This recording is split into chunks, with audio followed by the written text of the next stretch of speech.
Listen, please like, subscribe, and share our YouTube channel. Give him all my praises, cause he died for you and me.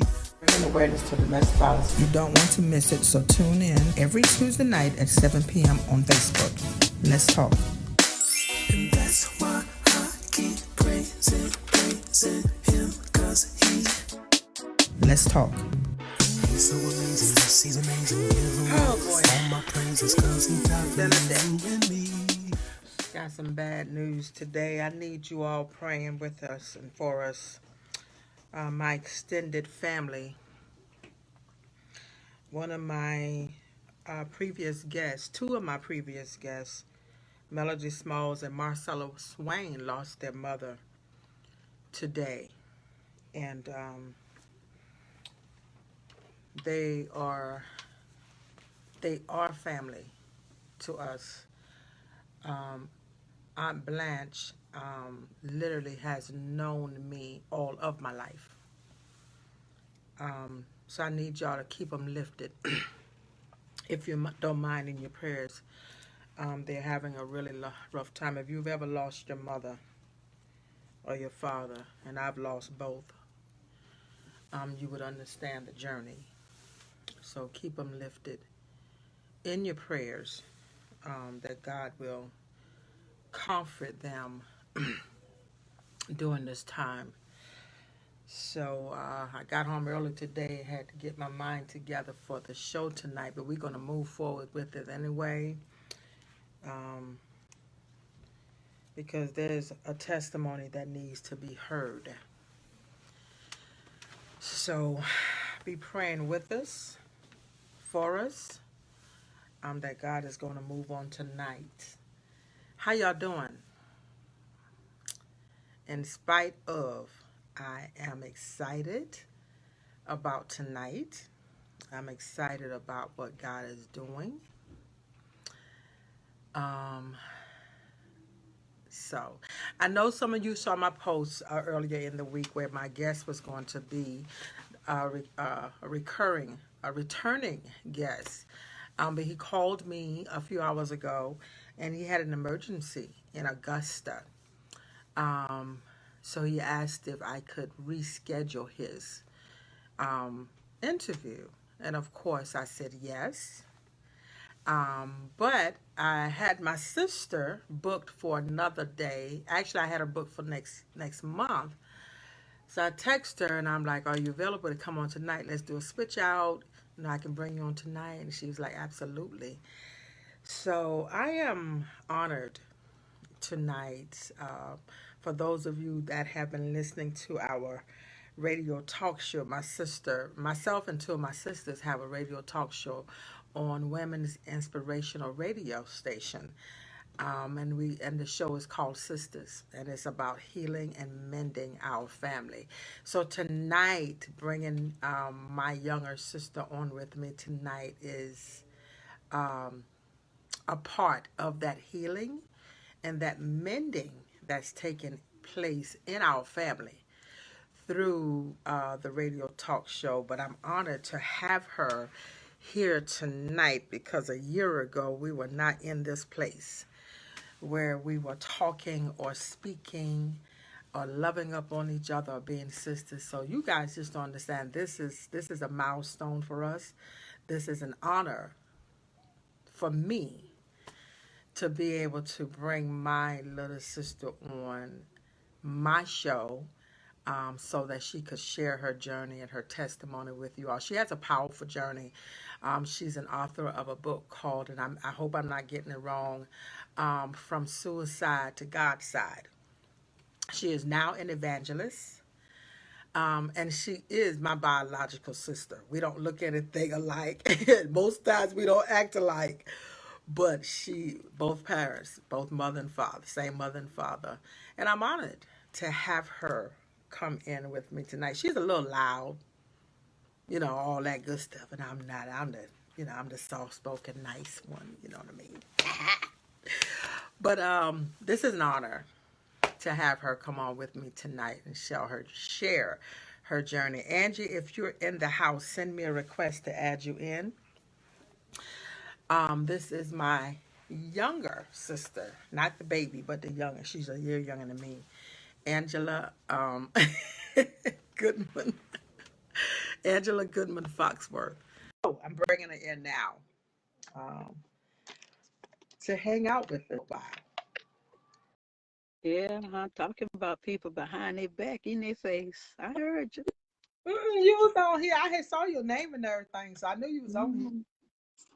And call me loud. Well, you are the loud one. Wow. All right, I see you. But it's been said. I'm the, quite subtle one. Really, Rebecca. And then Sharon said, yes, she is. Well, I need your face. Why can't I see your face? I am sitting in the truck. I am, as always, we're doing something. We're with a family that's very close to us that was another death in the family of a family that's really close to us that Sean called Daddy for over 20 years. And we're with them, helping them through some things as they prepare for the funeral. Whatever you're doing and whatever that noise you're making, I need you to stop. I'm trying to put my headset on if you give me a minute. Oh, see, I had told you earlier to have that on and all that You stuff. did. Y'all see what I mean? And she's so hard headed. I am that now. She real hard headed now. She is her daddy's child. And Sharon, that's not for you to co-sign. Sharon knows. Sharon is our first cousin, so she know Andrew is the loud one. She is. It used to be. Mm, I'm very delicate now and quiet. mm. Mm. I Anybody? don't know how to work these little headsets. But I can hear you just fine without it. Okay, good. Yeah, I usually tell people to wear them because it cuts down on the static and all that stuff. But I can hear you just fine. Okay, good. I won't put it on then. I like it like this. Go ahead and share the page. I know you did. I don't know how. Oh Lord Hold Jesus, on. you are not. Um, I got it. you you are sad, sad, sad. So, everybody, all of you first timers on the show tonight, thank you for joining us. Um, like I said earlier, I am honored. I have to move that blue thing. Hey, Shell, I am honored to have my loud little sister with Wow. me tonight, Angela Goodman Foxworth. Um, she has a journey that she was on for 17 years of trying to commit suicide. Yep. And I found out about it at the end of it. Didn't know it. Still don't know half of the journey. Haven't read the book. I didn't want to because I didn't want to know what was in it. Um, didn't think I was ready for that because I was surprised to hear about the journey. But she's here. I'm gonna let her talk. She's gonna tell us her journey, her recovery, her healing, um, her mending, her deliverance, all of that in her own words. Whatever God allows her to tell, she's gonna tell it, and I'm giving it to her. What you got, sis? Tell them what God is doing. Well, I thank God for you for being um, with you. It feels good to hear you say, "My little sis." Um, I just thank God for the opportunity to be and sit with you tonight. And I praise God for all that He's doing with you and through you. And it's just amazing to see life unfold the way it is. Before I began talking about the journey that I was on and my current journey, I would like to, as you started out, offer my deepest condolences to the Smalls family. Um, it's like family. They're family to us. They're not friends. They're family. We've been in Miss Blanche's life all of our lives. So it's like losing a loved one for us. And I definitely want um, you all to, let's continue to keep them lifted up in prayer and show them our support and love as God is comforting them through this hard time that they're going through. We know it so well. And so to start tonight talking about the journey, you mentioned the journey that I was on for 17 years. It was a journey, I word it this way. I describe it as a journey of destruction, self-destruction. I was going nowhere fast. I was living my life trying to die. You mentioned that you didn't even know and you didn't want to read the book because you weren't ready. And it's funny because so many years of my life, I lived my life right before my family and even in the church, and people still didn't know because I had mastered living a lie.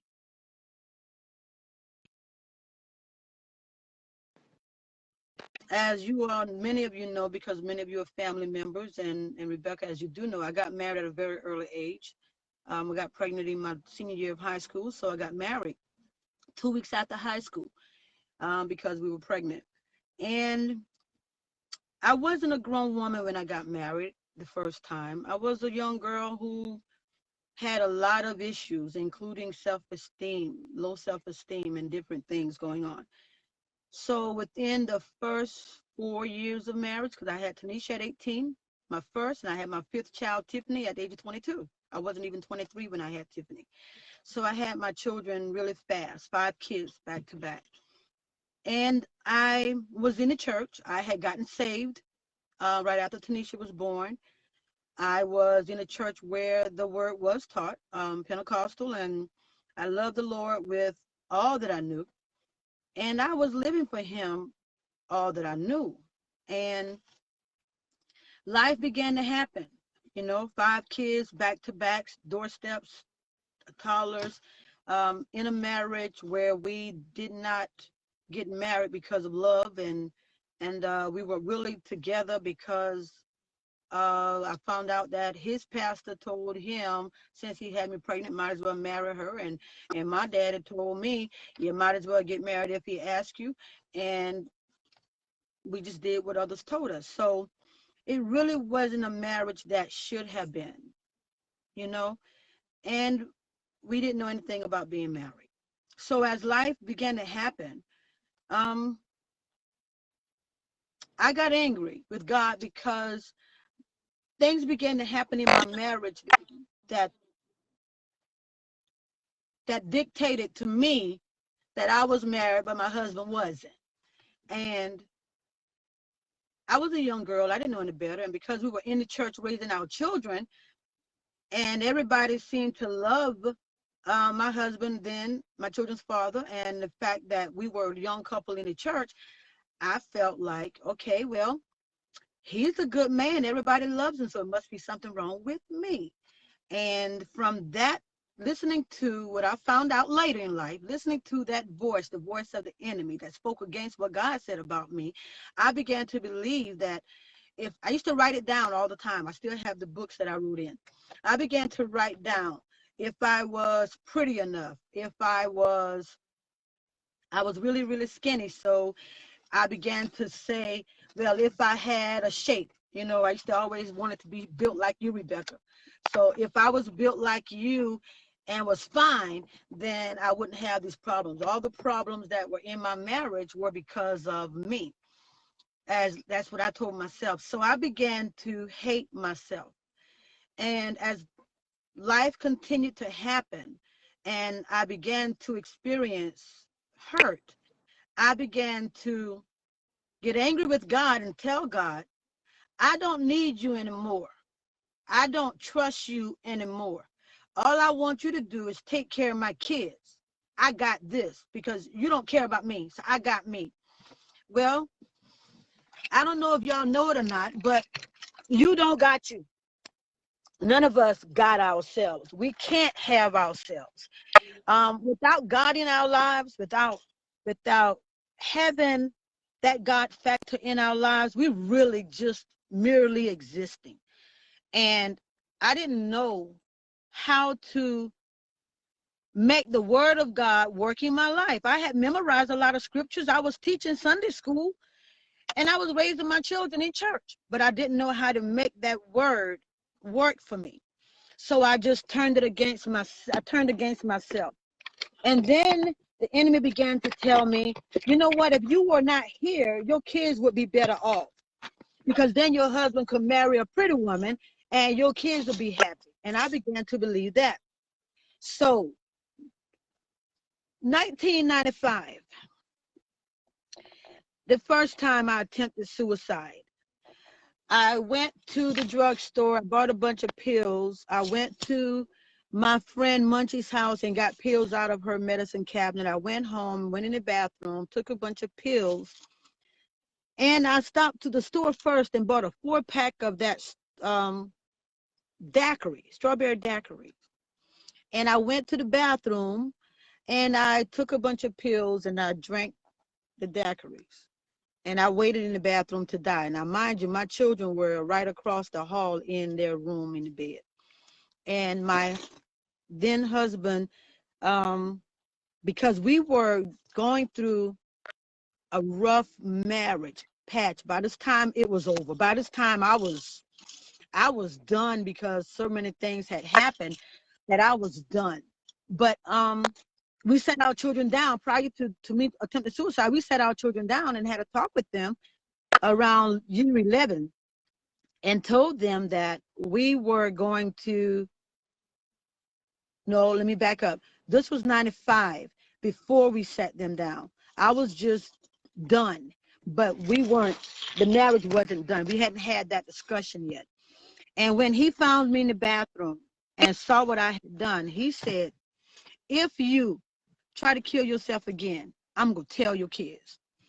And I knew that was not what I wanted. So that just began the journey. I call it a journey because I wasn't one of those people that had a bad day or was hurt by a man and just wanted to kill myself to get back at him. No. This thing had festered over the years. And the mentality, the mindset to end my life became, I describe it in my book as a living entity in me because it consumed me. I could be around everybody, and Rebecca, you were living in DC by this time, but I was coming back and forth. There was a period where I was running back and forth to DC to see you all the time. Mm-hmm. You had no idea that I was suicidal. And I could be sitting and laughing and talking with you and going to work and doing things that I needed to do as a mother and take care of my kids and be at church. And only thing on my mind is, I'm going to do it today. I'm going to do it today. I actually lived every day thinking about dying. And every time I attempted suicide, and I say every time because it wasn't a week went by that I didn't attempt. And every time I attempted suicide, God sent somebody to find me. Now, no, I didn't try to cut myself because I didn't want the pain. I didn't try to shoot myself. I didn't want the pain. I didn't want to jump off a building. Didn't want the pain. I wanted to overdose and get in my car and drive. That was my method. And allow the pills to take effect and crash and die in an accident so that it would look like an accident, so that my body wouldn't be,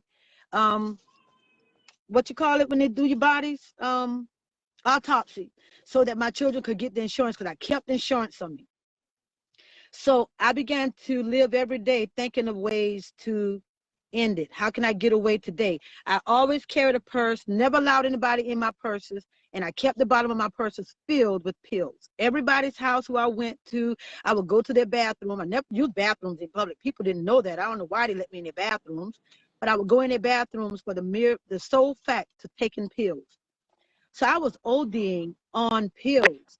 Mom and daddy would, in the beginning, end up with me at the hospital because I had gone through so many different things in my body with cancer, uterine cancer, which they thought was bone cancer, leukemia, and I got tested for a lot of things. So to them, I was sickly.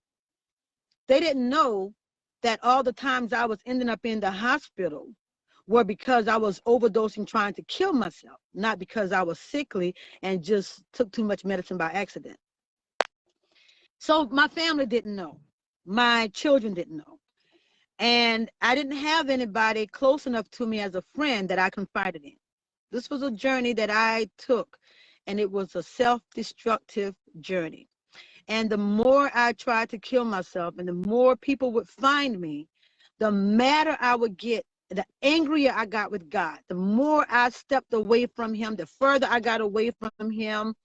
And I only wanted to go places where I would be alone. Now, you would think that I'm overdosing at home around everybody so people can find me. Never once, since that bathroom incident, never again. Every time I tried to OD, or that I did OD, it was I would get in my car, drive away from everybody, go to an abandoned house or someplace where nobody knew where I was, and do it. Even Rebecca, when I lived in D.C. those few years, I would, on Sundays after I fed everybody, get me a book, go to Rock Creek Park. My daughter's thinking I'm at Rock Creek Park reading. I'm at Rock Creek Park trying to kill myself. People I didn't know would find me. I would be so angry and tell God, you won't let me die, and I can't live like this. What do you want? The most vivid memory that I have, and I say memory because I do suffer the consequences of my actions. So there are some things that I have lost. Some of my memory in certain situations, even childhood memories, mostly short term. I've lost the ability to be able to go to school and ace my classes without studying. I have to now study. I made it through school recently, and I have to really apply myself. I don't just pick up things easily, even math, which was my forte. So I deal with the consequences of poisoning my body for so long. But the most vivid memory that I have along that journey was one New Year's Eve. James came to Sumter. We were divorced by this time. And he came to Sumter, came to mom and dad's house where I was living, and got the children. And he took them to Canton Memorial to the watch night service. And I went to, yeah. Yeah. Stop for 1 second. Back where the spot that you were in before, try to go back to it a little bit, because we're getting some static. I can hear you, but we're getting some static that we didn't get before. Okay. But go ahead. Keep talking. I began to get angrier and angrier with God, because I would always wake up from my attempts, either in a hospital getting my stomach pumped, or on my way to the hospital, or, believe it or not, just wake up. One New Year's Eve, James picked the children up. My ex-husband picked the children up to take them to watch night service. And I got in my car, left mom and daddy's house, and I went to our house that we had together, married. We weren't living there then because we were divorced, and he had moved to Rock Hill. But I still had my keys, so I went there. I took a purse full of pills and a bottle of water. Not milk to coat my stomach, water. And I took every pill that I had, all kinds. And I laid on the bed in our bedroom and just waited to die. And the next morning, it was barely daybreak. And my phone rang, and it was our brother, Porky, Pastor G. And he said, "Where are you?" And I was mad because I woke up.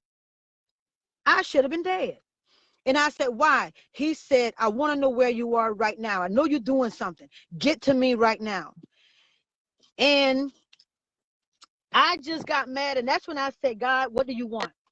I don't know what you want from me. You won't let me live. You won't let me die. And I can't live. So tell me what you want, because I can't do this anymore." And I met a lady, Valerie Sanders, introduced me to a lady. She called Mama. To this day, I call her Mama. Her name is Pastor Julia Sanders. And she began to pray for me in her living room and hold me in prayer. And she prayed me through the journey, all the while I was still suicidal because I didn't let it go. And without going in every detail, I know y'all saying too late, but without going into every detail, all of this started at 1995. And I had already, okay, I'm back in. All right. All right. I Good. don't know who called. I think that was all my phone. I'm in a place where I haven't been before, so. Yeah, it's okay. It's okay. We good. Pull the phone, Yeah, and she's sharing. pull, Angie, pull your phone down because they can't see your face. Okay, There you go. All right, Devil. We gonna finish this interview. that's right. Okay, it's all on you. Okay, what I was saying, before we were so rudely interrupted by the devil, Mm. um, what I was saying in after coming home from DC, and remember now I'm still doing life. I'm still living my life. I'm still mama. I at this time then got my oldest daughter in college. I'm still doing the things. I'm still around my mom and my daddy. I'm still laughing with everybody. I'm still living. But I'm living with the mindset that all I want to do is die. I hated me. If anybody have never lived with self-hatred, or I say it this way, if you find yourself thinking or feeling self-hatred, immediately seek help. I know as people That's of right. God, we've got the word, and I live by the word of God. But I spent years in counseling. Now, counseling did not get me delivered and set free, but it definitely gave me the tools that I need to be able to counter the bouts of depression. My doctor diagnosed me as depressed during the time that when I would go to the doctor, because um, by this time now, people are telling on me because I was going through this. So, um, mom and nobody still had the gall to tell mom and dad, and I certainly didn't. But people were starting to find out that these are not accidents. You're doing this on purpose. And I just continued to do it because I just wanted to die. And in 2007, February, matter of fact, this month, 2007, hallelujah, I remember I was with Sean, my current husband. We weren't married, but we were shacking. Yeah, I'm not ashamed to say that. I shouldn't have been, but we were. And it was a Friday night. He had come home from work, and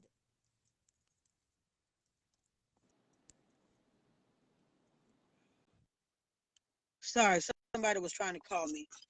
He had come home from work, and absolutely nothing had happened this particular Friday night. Nothing. And about 6:35, not about, at 6:35, that Saturday morning, I got up. Tiffany and Krista were in their bedrooms across the hall. And remember now, I was suicidal for many years, so I carried my written obituary that I wrote out, even down to what I was going to be buried in, with instructions. I had letters in my purse that I carried, in my Bible that I carried in my purse. There was a letter to my mama. There was a letter to my daddy. There was a letter to God. There was a letter to, um, at this time, I had added a letter to Sean. There was a letter to Porky, because by this time, he knew, I didn't know he knew, but I knew he was always calling me at the worst times when I was attempting suicide. And it seemed like he would always call me, or somebody who would find me would call him. So it's like he was the thorn in my side. And there was a letter that was addressed to all my siblings. All of y'all names were on one letter. And then each one of my children had a letter. I had a letter to each one of my children. So I carried these with me. So I got up, I got my purse, made sure my stuff, my pills were in it, my letters were in it. I went to Simpson Hardware on Liberty Street. I purchased a bag of sulfur. You all know sulfur is snake repellent. You know, a bag of sulfur, a bottle of some kind of poison in a bottle, like a jug, um, a canister of rat poison, and then I'd already gone through Sean's bag and taken out liquids of chemicals that he had in his bag. It was a purple liquid. I don't know what it was called, but it was a bottle and it was full, and I took that. I went to Eckers drugstore. It was Eckers at the time before they closed down, right there on Broad Street. I was stopped at that drugstore. I think it's Rite Aid now. I stopped there and I purchased a bottle of the large size bottle of Excedrin PM, a large size bottle of Tylenol PM, and a box of sleeping pills. And I bought a 6-pack, I think it was, of ginger ale. I went to the Travelers Inn Hotel and checked in. I went in and took a cup, and I began to make these mixtures of all these poisons. I had already taken all the pills. I took the whole bottle of Excedrin, whole bottle of Tylenol, and the sleeping pills. I mixed up the concoction of the poisons in a cup with ginger ale. And I don't know about you all, but you cannot ingest that stuff. But I did my best. And I began to pour the stuff into my mouth a cup at a time. The more I would try to drink it, the more I would regurgitate. But I would swallow. And I would keep regurgitating, but I would keep doing it until every container and the bag of sulfur were empty. I wouldn't stop until I had emptied everything. I got enough in my system. I knew I didn't get it all because I kept throwing up, but I got enough in my system where I knew I was sick. I laid on the bed and I said, now, God, I'm going to see what you're going to do. And immediately something said to me, this is the time to repent, not fuss. And I just went to repenting and asking God to forgive me for not trusting him. But if you don't mind, please show me some grace and mercy and let me in when I get there. And I spread all the letters out on the bed and laid down. And I remember just laying there and laying there, laying there. And it seemed like forever to me. And actually, it was probably about 10, 15 minutes, but it just seemed like a long time. And I didn't even get sleepy. I said, okay. I got up, put all my letters in the car. I didn't put them in my Bible. I put them in the passenger seat of the car. Got back in the car, drove back to the drugstore, picked up another pack of sleeping pills and one more ginger ale. And I got back in the car and began taking them. And I remember Rabbit calling me that morning to find out what was I doing that Saturday. And I said, just chilling out. And I made a comment, because my thing was I would always make people laugh. So if somebody said, what are you doing? I would say, why? You coming over? So I remember saying that to her and making her laugh. She had no idea that the entire time I'm driving down Broad Street taking pills after putting all that poison in my system. Now, in my mind, I was heading to 95.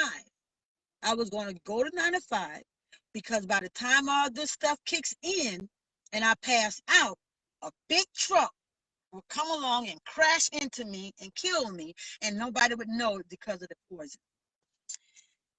And let me tell y'all how God works, and God got a plan for your life.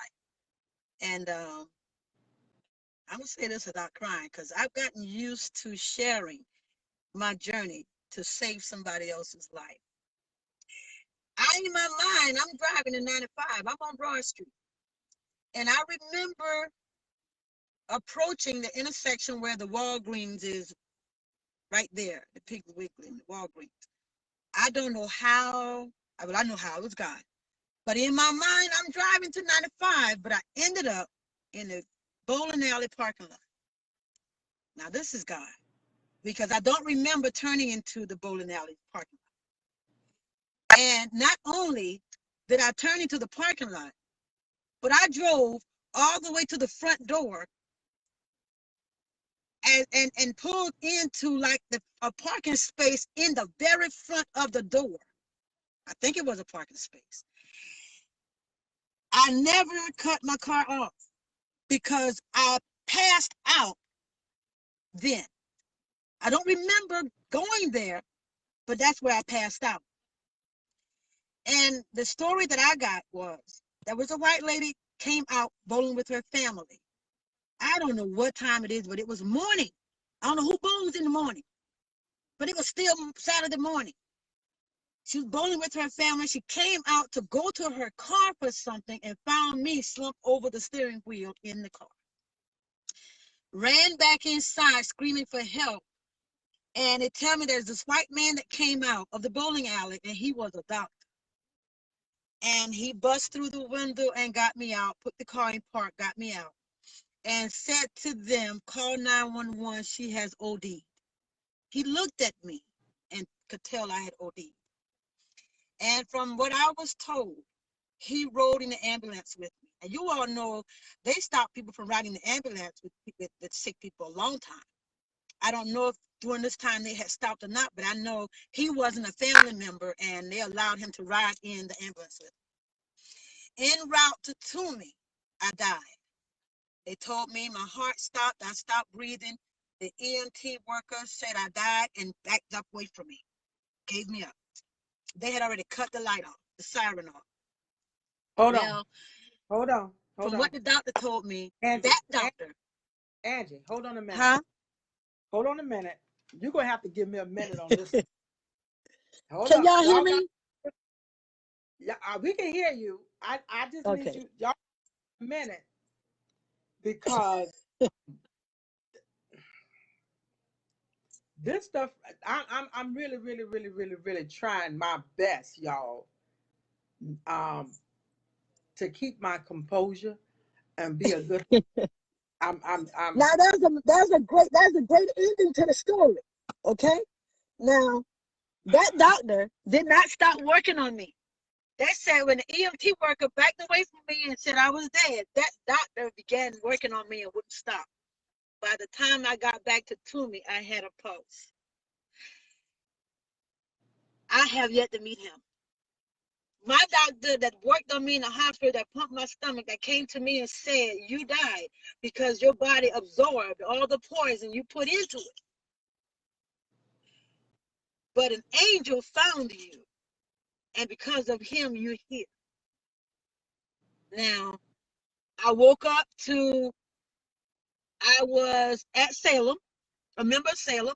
So I woke up to a lot of members from Salem at the hospital. I remember by this time, all of my kids were home. I don't know how they got my boys home so fast, military, but they were home. When I woke up, Pastor Goodman was standing on this side of me with his hand here. Mary Jane was on this side of me with her hand on my stomach, and all I could hear was, devil, take your hand off of me. You can't have it. And my children were standing around crying.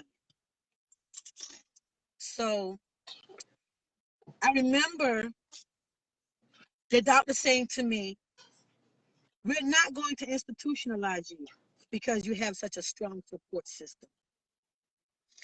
Now, any normal thinking person would probably be saying about right now, well, that's the last time she tried that. But it wasn't, because I wasn't fixed. I was doing mandatory counseling, but I wasn't fixed. I still hated myself. I still wanted to die. I was angry because that doctor found me. So for the next, that was 2007. I continued to 2011. 2011 was the last time I attempted suicide. 2012 was when I received my deliverance. By this time, I'm at Alive. Alive started 2010.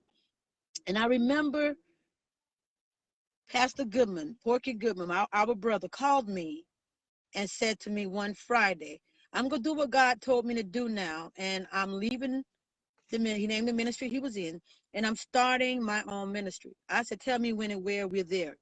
Because by this time, I was still angry with God. I wasn't going to church anywhere. And then I was with my current husband. We had gotten married in 2010, and he thought everybody wanted me. I don't know what made that man think that, but I couldn't go to nobody's church. I couldn't even visit a church without the pastor wanting me. So I stopped going. It had been 3 years and I hadn't been back to church, and we were raised in church. And when Pastor Goodman started Alive, I started going because that's my brother. He said, well, at least I know that pastor don't want you, so let's go. And we started going because he was my brother. He would preach the word, and I would hear him preaching, and I would be writing notes. I got a stack of notes in my house, tall as my grandbaby, because I had been taking notes on the messages from the day that he started the ministry. And I remember writing notes and writing notes and writing notes and writing what he was preaching. And I remember always saying, this word is for everybody but me. So I said to him and his wife, I'm not here to fool with y'all. I'm not going to call y'all no pastor and first lady or whatever y'all call each other. I'm not going to dress like y'all. I don't want to talk to y'all little people. Me and my husband come to get a little bit of word and going about our business. We're not going to be sister and brother, nobody. I'm not about to be your friend, and I'm not about to play with y'all. And that's the attitude I had. And I remember one Thursday night he was preaching, and he was preaching about renewing your mind by the word. And I remember writing in my notes, he said, a year from now, every one of you in here will look different. And if we were still having Bible study at the hotel. And I remember writing what he said. And I remember saying in parentheses, that's for everybody except me. And then that Sunday during service, he was preaching. And it was like, I saw a light come on, like they do on cartoons, over his head. I saw it like nobody else was moved. Nobody else was even flexed. I was looking at this light. And I'm like, wow. So when I went home that day, I called him. I said, I hope you mean what you're doing, because I think this is my last time. If I don't get it together, if God don't help me this time, the next time I'm dying. And this is it. I can't do church no more. And he said that's when he realized that he had lives in his hands, so people's souls in his hands. And I remember remembering about that light. And I still, that next Bible study, my husband didn't make it home for Bible study because he was on the road. So when he got home, Bible study was over. And instead of coming home, he's doing his thing in the street. And I knew he was up to something, so I went looking for him.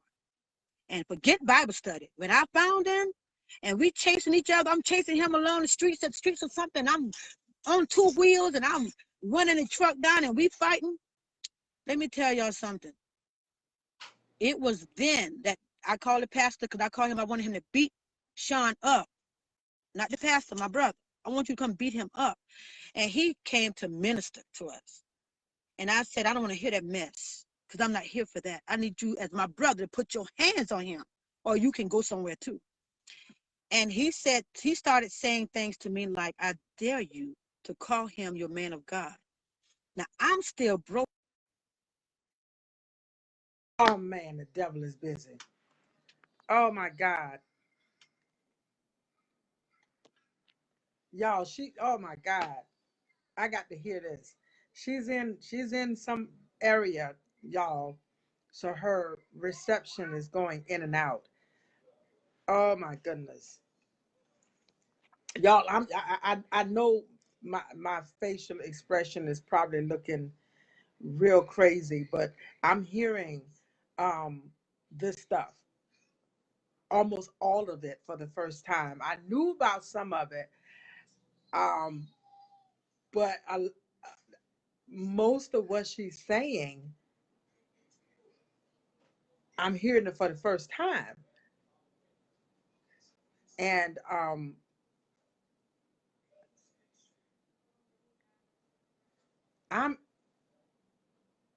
it's blowing my mind. Literally blowing my mind. Call or text Angie and tell her to see if she can get back in here.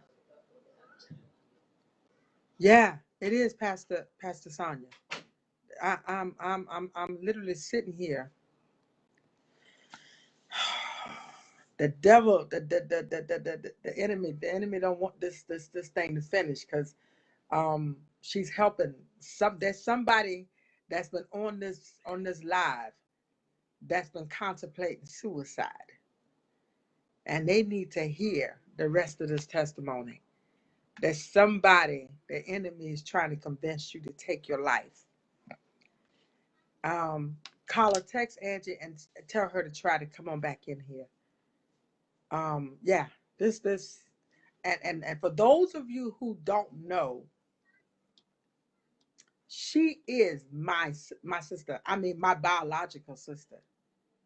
We are 14 months apart, and I had no clue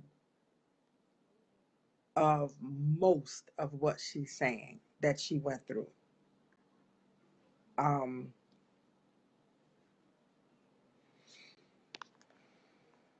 this this is this is powerful. So y'all hold on for a second. She said it cut her off again. Yeah, I know Sharon. She's in. I don't know what area she's in, but wherever she is, um, her reception is not the best, and it keeps kicking her out. Sharon, tell her to come back in if she can, and send me another request. We're gonna try to get her back in here. Um, Somebody needs to hear this this testimony. I believe there's I think I'm there. back. Yeah, you're back. The devil is a Go ahead. liar. That's why he's fighting so hard, because he doesn't want somebody to be set free. Oh, Because somebody see, getting ready to kill yeah, tonight.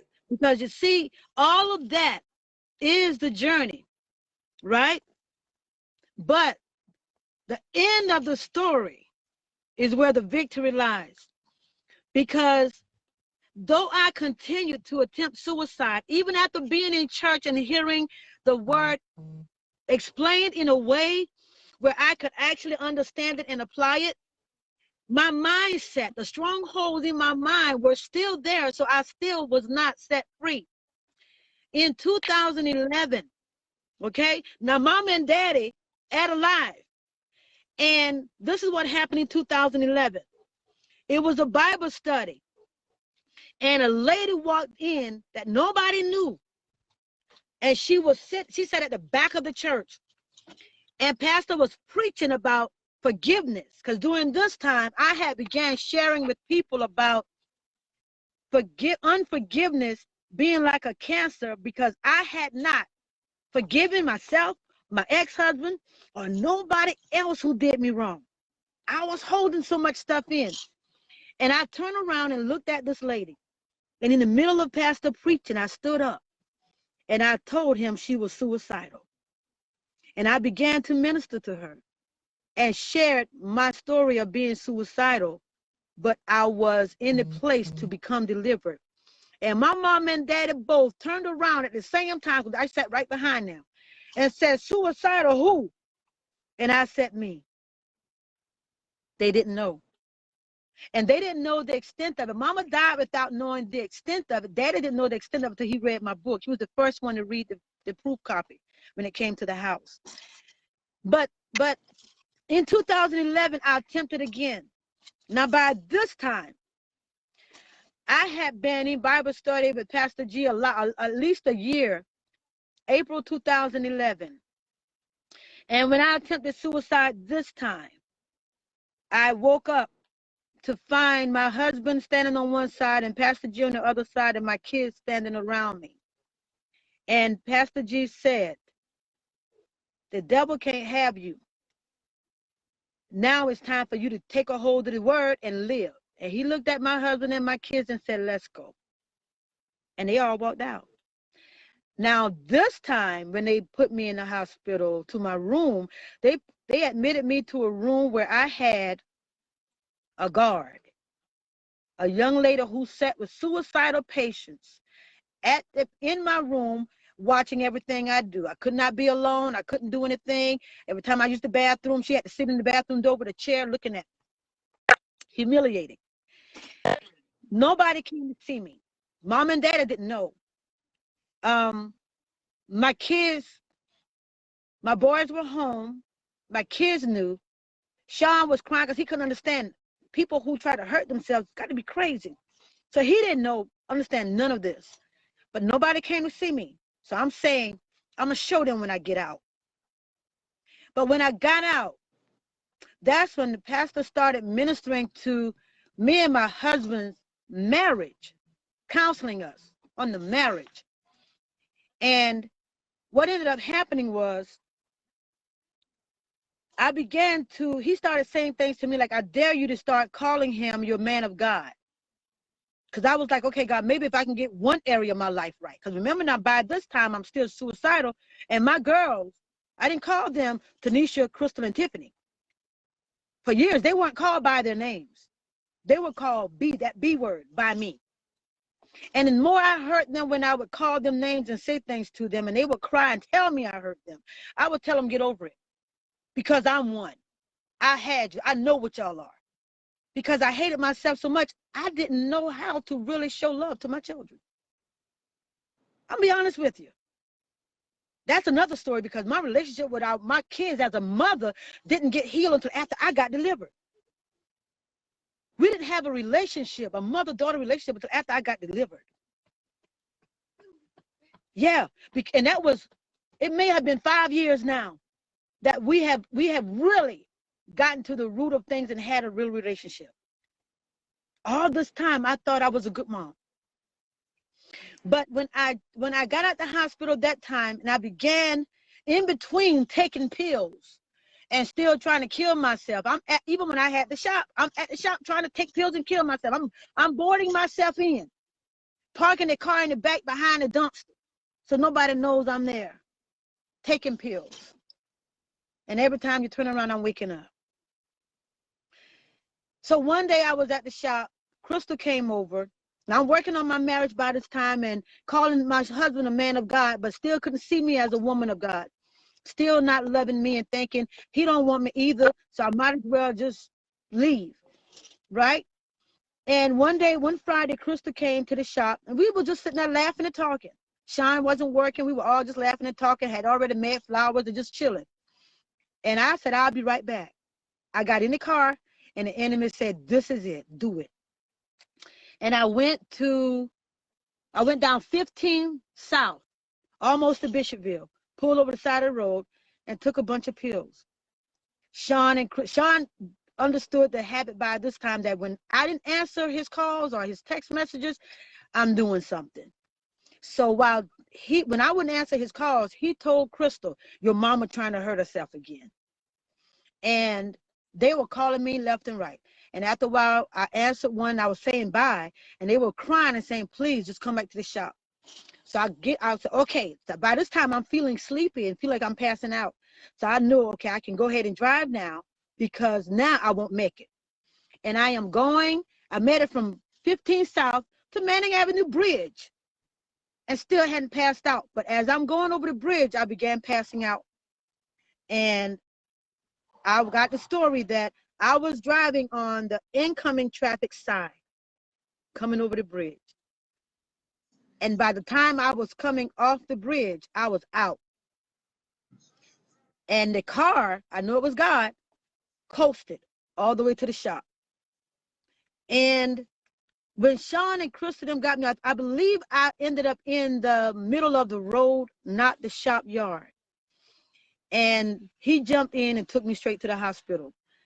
They x-rayed my stomach, and I think the doctor said it was 36 pills. And the doctors told my husband, said, if they had waited an hour longer, the only thing they would have been able to do was send me to Charleston, send them there to watch me die. And that was the incident where Pastor took everybody out, because that was the last time I tried. That was when he took my family out of the hospital. And from that day, as I began to call my husband a man of God and stop trying to change him, even with the drinking and everything else, I began to call him a man of God. I began to read the notes that I've been writing from church. And I began to realize this word can be for me, but I got to use it. So Pastor had this saying that memorizing scriptures is not enough. You got to have a working knowledge of the word of God. And I began putting in the work. So I went to Bible study one night. We had a fight that Thursday. And we went to Bible study together. We cussing and fighting. We cussing and fussing in the car, in the parking lot. And then we got out the car and I shook my clothes up and went into church as if everything was fine. And during that time, praise and worship used to sing for Bible study. And they were singing a song that said, I give myself away so you can use me. And I had really began that night listening to the words because I had just had an argument with Crystal that day over my grandkids, with Nisha that day over my grandson, and with my husband that evening. So I was mad with everybody. And I was going to show them all when I got home from Bible study. And when the praise and worship began singing the song, it was the first time I listened to the words. And I began crying and saying, God, you can't use me like this. I don't want to be this way anymore. And it was as if God himself lifted me up. And I remember praise and worship. Pastor had just stood up to begin preaching. And I was standing up instead of sitting down listening to the word. And I just remember walking past Sean, walking to the altar and laying on the floor on the altar. And I began to tell God that night, I don't want this anymore. I don't want to live like this anymore. I give you my marriage. I give you my children. I give you me. I can't do this anymore. And as I began to yield and give myself up to God like I've never done before, Bible study never happened that night. And I remember when I got up off the floor, service was over. And I remember First Lady Goodman, Tanya Goodman, my sister-in-law, walked over to my husband. We hugged. And she said to him, the woman you're taking home now is not the same woman you had. And I declare, it's like Helen Baylor sung that song for me, because what I realize is God will deliver you, although deliverance comes without salvation package, but God will deliver you and set you free immediately if you really just give it up to him. And that was the first time I had given up everything to him, including myself. And from that night to this night, I've been totally set free and delivered. And it was shortly after that that I began to, somebody said to me, your story needs to be in a book. And I sat down one day in my office at home and I called Apostle Jamie Pleasant and I said, what would you do for me if I wrote a book? Could you publish it for me? And he said, you are my sister. You're my family. I got you. And I went home and I didn't have to make up the story or try to remember any details, because what I learned in counseling is writing things down. So on my wall in my office, I had one wall that says, look where God brought me from. And on that wall, before I gave it that name, on that wall, I had already taped all these different pages from what I had written down during those moments when I was suicidal, from 9 to 5, because I was writing stuff down before going to counseling, but I had notes from 9 to 5 up until that current time. And I just started pulling sheets off of the wall and typing on my computer. And the name from God's side, from suicide to God's side, came from me sharing my testimony with some people that came to our church to help the veterans. And one of the men said to me, I got a sister with a radio station in Charlotte, and I'm going to tell her about you because people need to hear your story. And she did, and she called me. And she interviewed me for her radio show in Charlotte live. And people were able to call in. And the segment topic was from suicide to God's side. So when I wrote the book, I called her and asked her, could I use that topic, that title for my book? And she said yes. And I asked Apostle Pleasant, when you publish my book, please ask your editing team to not change anything. My style of writing in that book is non-existent. I know English better than anybody, and literature and all that. So I knew I didn't have a proper style of writing, but it was written because the spaces, if you look in the book, Rebecca, there are spaces that are greater than what they should be in between paragraphs. Those spaces represent the days that I didn't try to kill myself. Everything in that book represents something during the journey. So when I summarized it even using that. And I asked them not to change anything. So I was part of the editing process for my book. So when it came out, I began going around speaking at different women conventions, conferences in different places, sharing my story, because although I was embarrassed to admit that I was suicidal, I started learning that we overcome by the blood of the Lamb and the words of our testimony. So you overcame this so you can help somebody else. That's right. And that is how God began to use me in sharing what he brought me through, because everywhere I went, and I don't care how great the leaders were at the churches or in these places, I was invited to parks, all kinds of places, no matter who they were, people were under, or how great of the pastors were and how great the word were that they were taught. To hear somebody stand before them and share their suicidal journey and what God can do, people would be lined up after I would speak, and I would hear things from people. Rebecca, be honest with you, I'm talking about men. I'm talking about one church I went to, an entire deacons board, the entire deacons ministry, all the men. For one, I'm in a place where they don't let women preach. So they all sit on the front with their arms folded while I'm preaching that Sunday morning. And God began to use my story in the message. And they began to unfold their arms and uncross their legs. And at the end of the service, these men lining up, and these are grown men telling me how they were suicidal, but nobody knew, and they were ashamed to admit it. But God sent me there to set them free. And that was happening everywhere I went. So I realized that my story, my journey wasn't for me.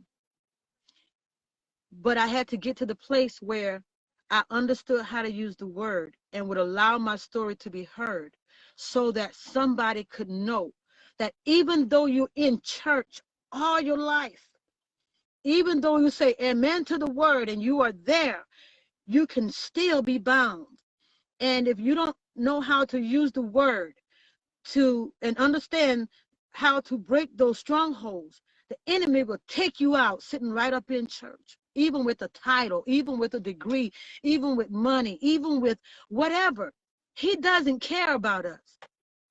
So God had me to live so that I could continue the journey, because I had like 3 book signings. I've sold out of books probably about 6 or 7 times. I'm on Amazon, but I always tell everybody, purchase it from me, because Amazon give you about $250, $235, $250 per book. And I can get my whole $9.99 if you buy it from me. But also because I autograph the copies. So when my book came out, the proof arrived to the house, right? And I handed it to my dad, and he read it. And I went to my bedroom, and he came and sat on my bed after he read it. He said, "You telling me the things in this book are true?" I said, "Yes, sir." He said, "Are you telling me you did these things that's in this book?" I said, "Yes, sir." And he sat on my bed and he cried. And he said, "My wife is gone, but I know I speak for her when I say I'm glad you didn't kill yourself." And he said, "Baby, how could you not tell us?" And I said, "Because I didn't know how, because I was so messed up." Well, that same night, Sean came home from work. So Daddy handed him the book. And my husband went down the hall and he read the book. And my husband came back in the room after he read it. He sat on the bed and he held me. like he ain't never held me before. And he cried. And he said, baby, I'm sorry. He said, I didn't realize you were going through this. I didn't know. And he said, you went through this because of me? I said, boy, if you think that book is about you, you need to go back down the hall and read it again. I said, if you saw in that book, the message was what you did to me, then you didn't read it right. Read it again. And this time, get the message, because I got delivered. And after we did the thing at Union Hall, you were there for the deliverance summit, Rebecca. But before the deliverance summit, I did a showcase. I was there for And that. you were at the showcase. Mm-hmm. Well, James and Tanya, my ex-husband James and Tanya, his wife, came to the showcase. And she, by the way, is my sister. We are indeed family now. But they were there. So they purchased my book, because I did my jewelry table. I had a lot of vendors there, and I did my table. And he purchased my book. That Monday, this boy called me crying. He's on the phone crying and apologizing. I said, I'm so sorry. I wasn't the man that God wanted me to be for you. I wasn't a husband, and I did this to you. And I said to him what I said to my husband, boy, if you read that book and you think that book is about you, read it again. That book ain't got nothing to do with you. Read it again, and this time, get the message, because at the end, I got delivered. I said, that book is not about the suicidal journey. That book is about people who listen to the voice of the enemy and believe what he says rather than what God says about us. Because God never left me throughout that journey, but I chose to believe the voice of the enemy, that I was nothing. I was too skinny. I was ugly. Because I had never gotten braces and I didn't have the perfect smile. I was, what else? I had too many kids. Nobody else could ever want me.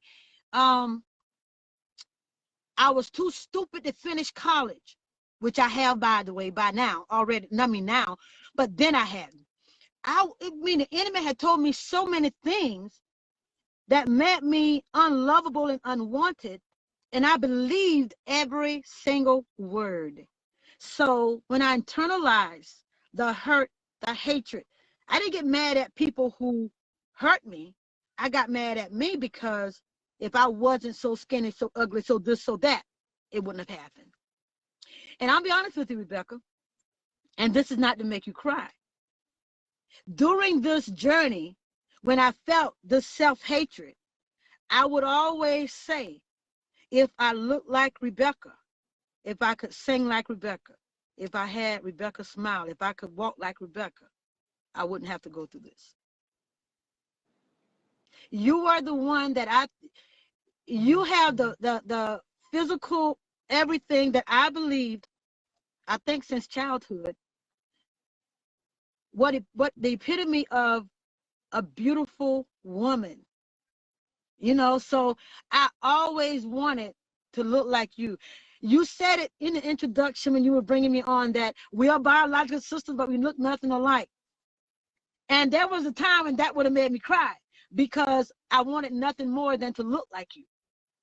So during this time, I felt like, you were going through your own journey, even your domestic violence journey, but you exemplified strength. So people who didn't know, didn't know. To me, I didn't exemplify strength.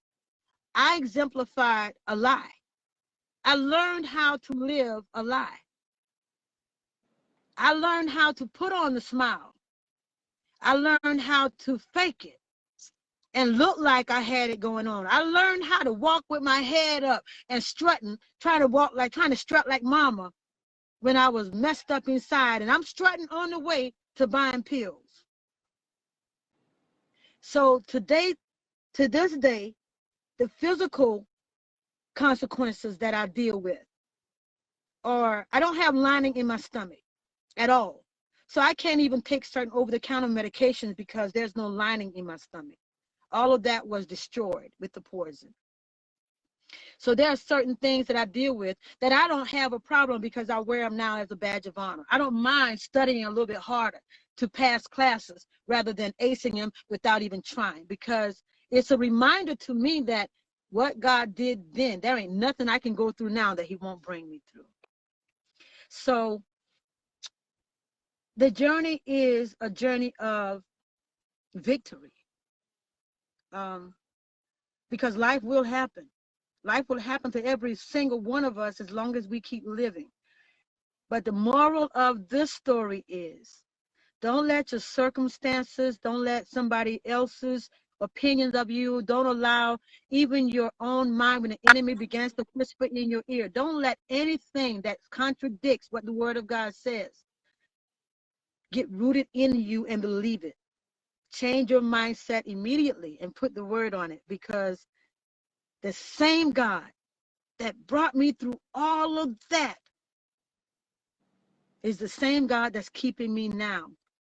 And the journey that I'm on now is one that I never could have even imagined that God could even use somebody like me.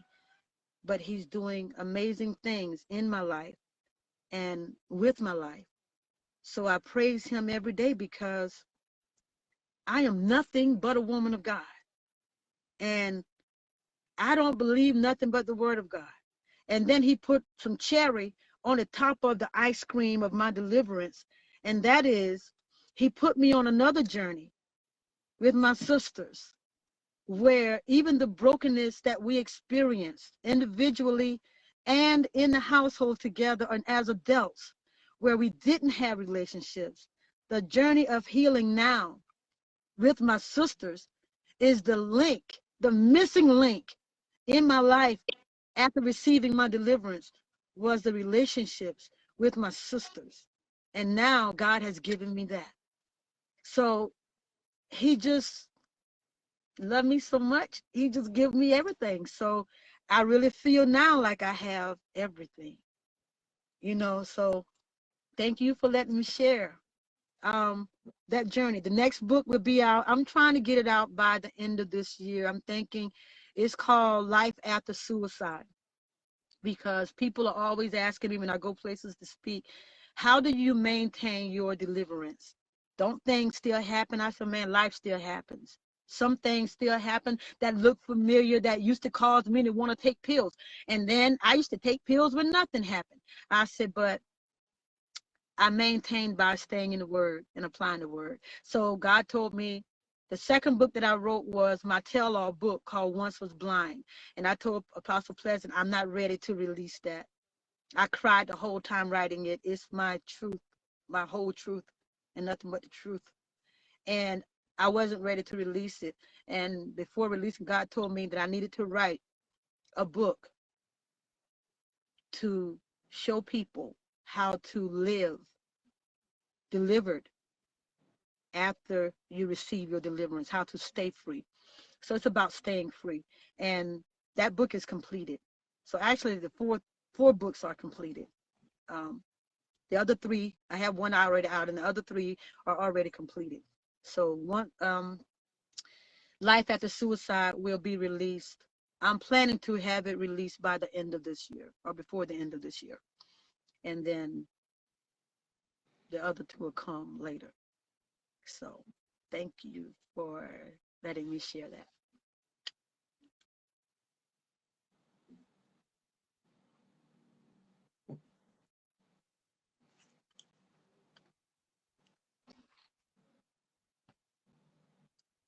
So say something. You're never not talking. God is good. Um, I've heard you say probably about 4 times about how you always wanted to look like me, be me, walk like me. I've never seen what y'all see. Never. Y'all don't know that it wasn't until I was about 17 years old that I told God, you created me in this image with my black skin, Mm-hmm. my nappy hair, my thick Yeah. lips, my thick legs, and people may not like me because I'm black and I'm not the pretty girl, but I accept who you created me to be. And people just gonna have to love me for me. And I've I went through domestic violence at 19 years old Yeah. with two babies by the time I was 21. And when I came out of that journey, I knew if I failed, my kids would fail. If I fall, they fall. If I die, they don't make it. Or who's going to take care of them? The strength that you say you saw in me was a strength of a warrior, knowing that I had two babies depending on me. And if I don't make it, my babies don't make it. Yeah. But what y'all didn't see was the many nights of me crying behind closed doors, Mm. because y'all know I am that one sister that felt like um, I can make it because I'm Helen Goodman's daughter. But see, I don't what you see don't what. realize is that in itself is a strength, because I had 5 kids that I would lay my life down for, but at the same time, I was trying to take my life thinking they would be better off. So I didn't know how to love anybody like I should, because I hated myself. It's one thing to recognize that you are a warrior, you got kids, you got to make it, because if you don't, they don't.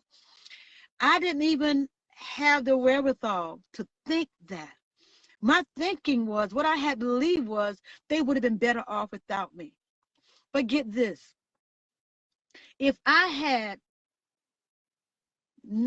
died and God not brought me back, y'all would have already buried all 3 of my daughters, No, I. because they were at different points in their lives suicidal. Yeah. And I was the one that God used to counsel them and bring them through it. So if I had succeeded in doing what I thought I wanted to do, my girls would not have made it. But I didn't know it then, and I didn't have enough in me to be able to say, I got to live for my kids. I was saying, if I go ahead and die, my kids will be better off. And I also learned, because now I become a life coach, I've also become a mental health coach. Ain't that funny? So what I've learned is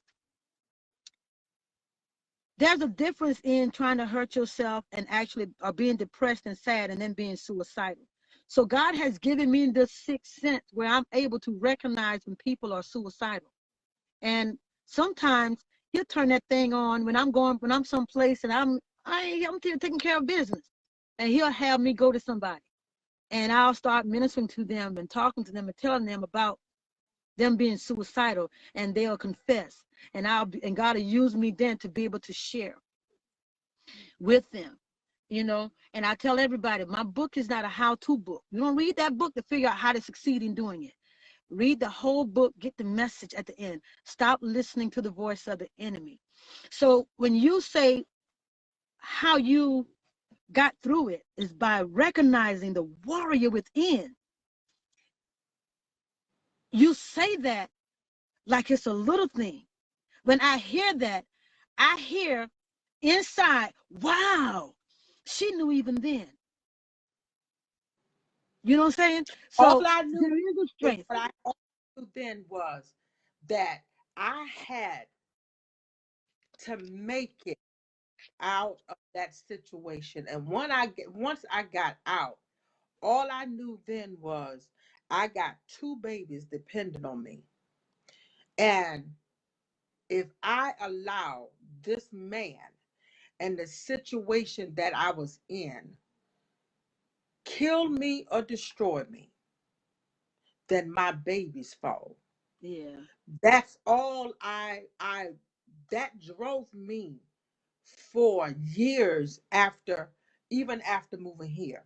That was my driving force, that I will not, I refuse. My thing was, I can't let him win.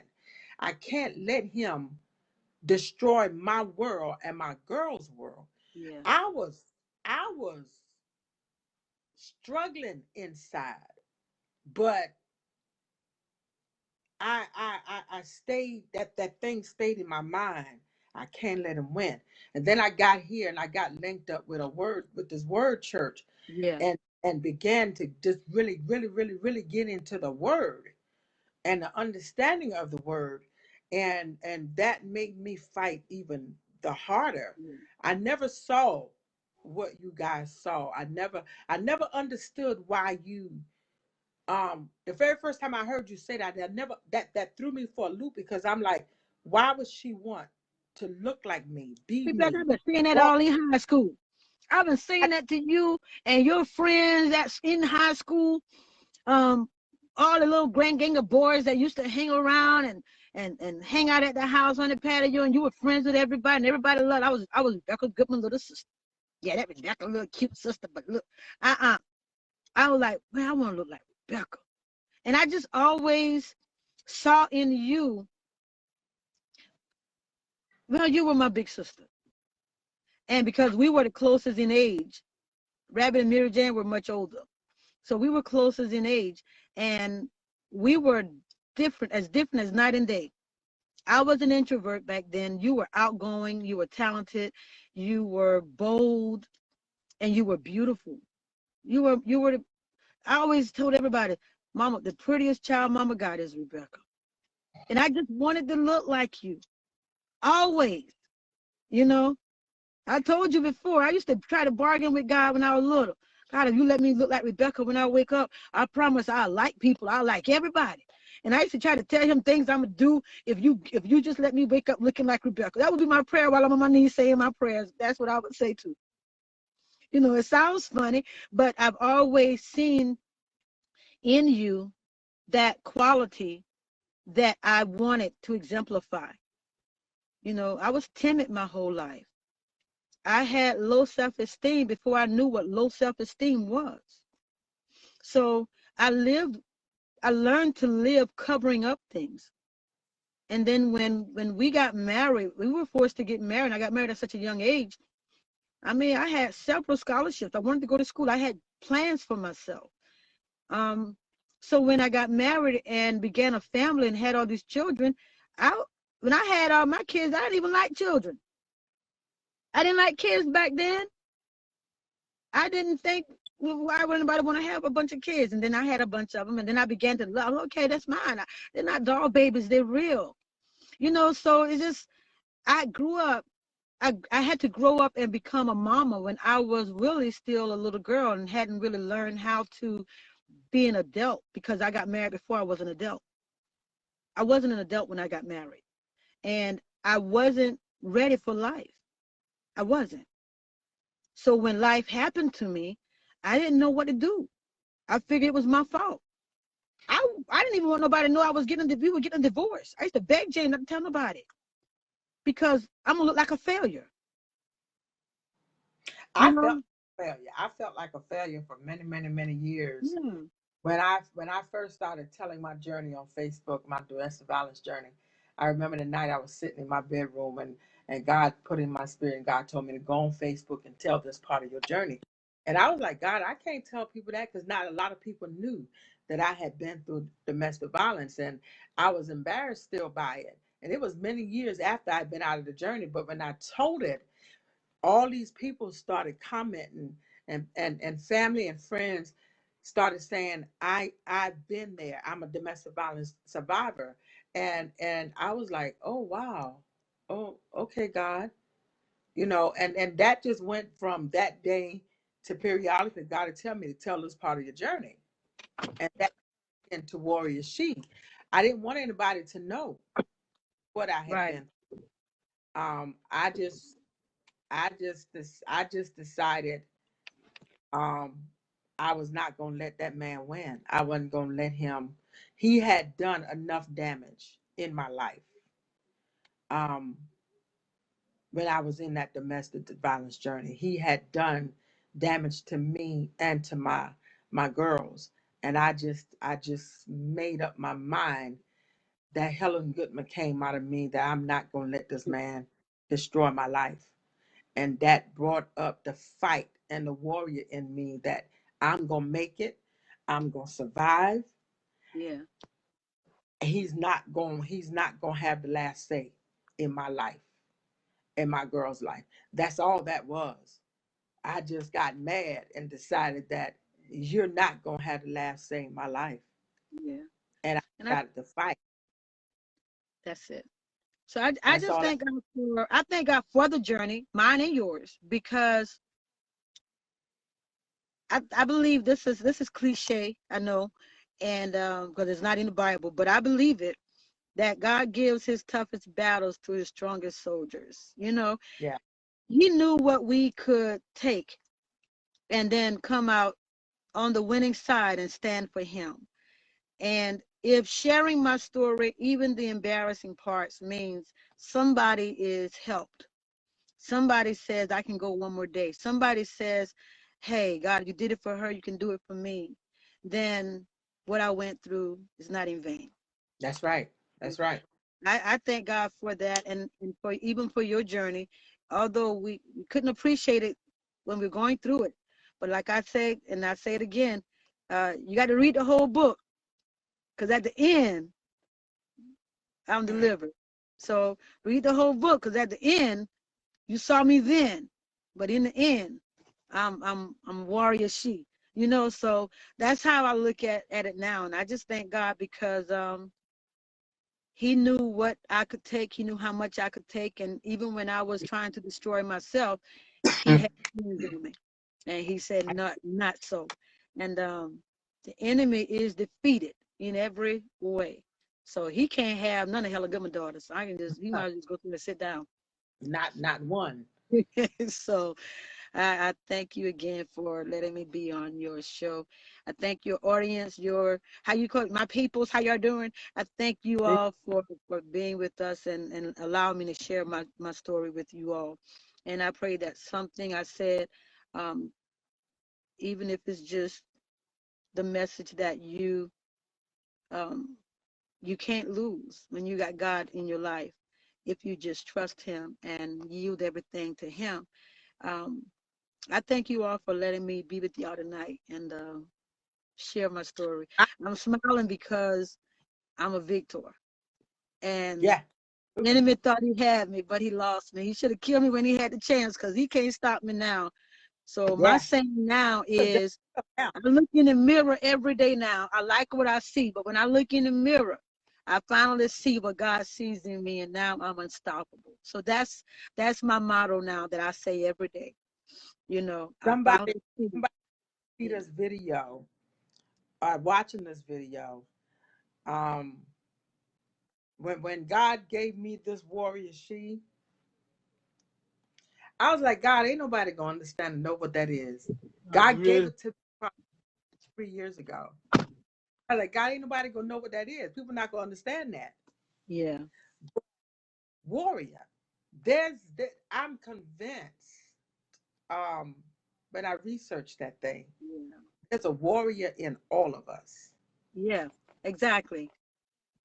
There's a warrior in all of us, and when he shows his face, when he rises up, um, we can defeat. That's right. That's right.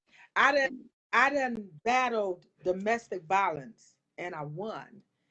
I done slipped into depression and lived in depression in a dark, deep hole for almost a year, to where the doctor told me that most people that was in my condition don't come back. But I won. Yeah. So we're still here. There's a You warrior understand what I'm in all saying? of us. I tell everybody, I've killed myself before. In 2007, I killed myself. And here it is, 2021, I'm talking about. You understand what I'm saying? So Yeah. that's why I'm able to smile and even laugh in the face of adversity, because there ain't nothing that can take me out. And now that I got my sisters, what you gonna do now? He You know, he didn't you got to he come with didn't something kill big and bad now for real. So he didn't kill you drinking poison and eating rat poison and thank you. taking pills. He didn't kill you then. So he sure enough ain't Certainly finna can't do do it it now, now. Exactly. because all of us, all five of Helen Goodman girls then got on that interceding That's right. bandwagon. That's right. So if he didn't do it then, You he sure can can't have do it now. the same thing now. Yeah. So It's God is good, and I pray that God will continue to bless Warrior She, and I don't know where He's taking you, sis, but I'm gonna sit on the front row and watch it unfold, man. I'm telling you, I'm proud of you, girl. I'm proud of you. I know Mama's proud of you, and keep on shining. Keep letting that warrior roar. Keep doing you. Keep letting God use you, because people need to share their stories. That yeah, I think sometimes I think there are times when the difference between being bound and being free is just telling your story. Because you can get that thing up and you can share your story and overcome your current circumstances. It's not bragging, it's not boasting, it's not wallowing in self-pity. But you can tell what God is doing. You can even tell what you're going through. And God will have somebody right there ready to help get you through it, or to celebrate with you, or that you will reach and be able to help them come out. So sometimes we just stay quiet too long. And when we share what God has done in our lives, man, it just, for me, it just strengthens me, I'm because I I'm really don't think about my past hurt and all the stuff that happened to me, because my life is so blessed right now. And God brings things back to my remembrance when He's using me to help somebody. yeah. So I don't sit around and dwell on what has happened to me or what I've been through and crying about it, oh, poor me. No, it comes back to my remembrance when God is using me. But my everyday life, sometimes I have to read the book to remember what all happened to me for real. Because Yeah. I'm so busy living life to the fullest now, I'm not dwelling on, what was. So God is, What was God, God has delivered, kept us, and yeah. And he's we now keep on. uh, he's now allowing us to tell our journey and help And do others it tell it. together. Huh? And doing it together. He's Yeah. bringing us in full circle and got us Yeah. together so that the world can see what it looks like. You Yeah. understand what I'm saying? So I just thank God for it. 'Cause this is all just crazy to me, because God is so funny, the way He'll do things and how He put things together. But He's got greater for It's us crazy. to do. It's Yeah, real crazy because, and I can say this now because we're on this journey of healing and mending. 8 months ago, you and I were not even talking. we can talking.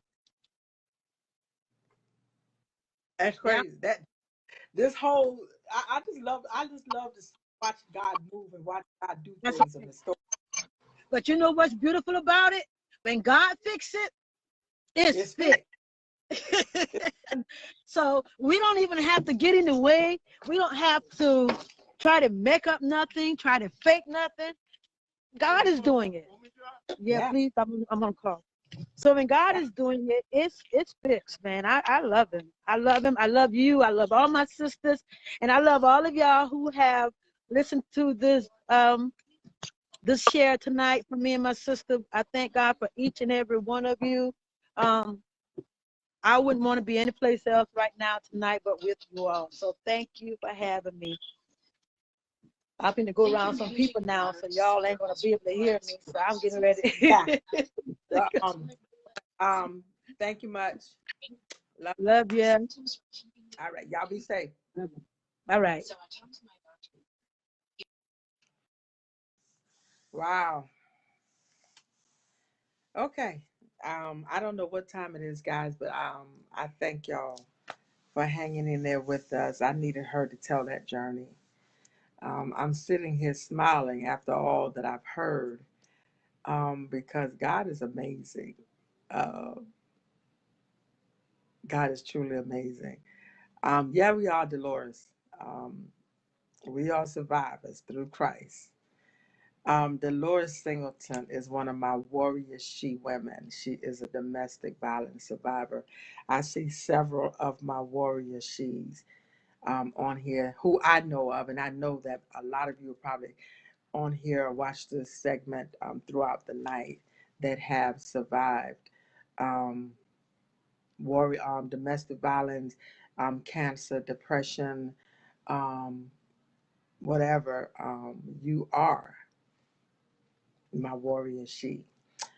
Um, I am honored tonight and grateful that my sister was able to come hang out with me tonight. This blessed me. Even though I was in shock by what she was saying, I'm blessed and I'm encouraged. So y'all hit her up, inbox her, get her book.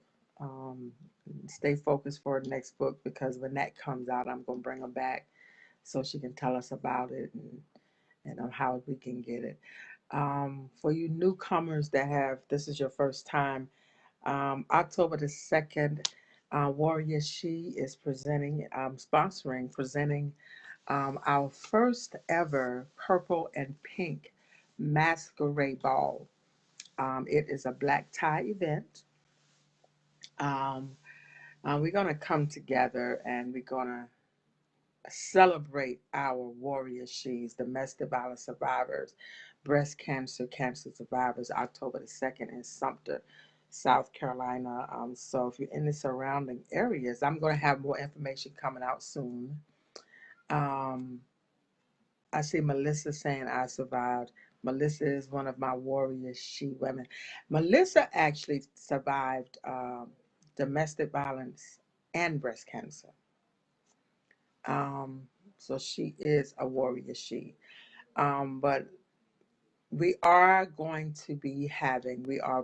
sponsoring, presenting the first annual Purple and Pink Masquerade Ball right there in Sumter, South Carolina, October the 2nd. So I want all my warrior she's.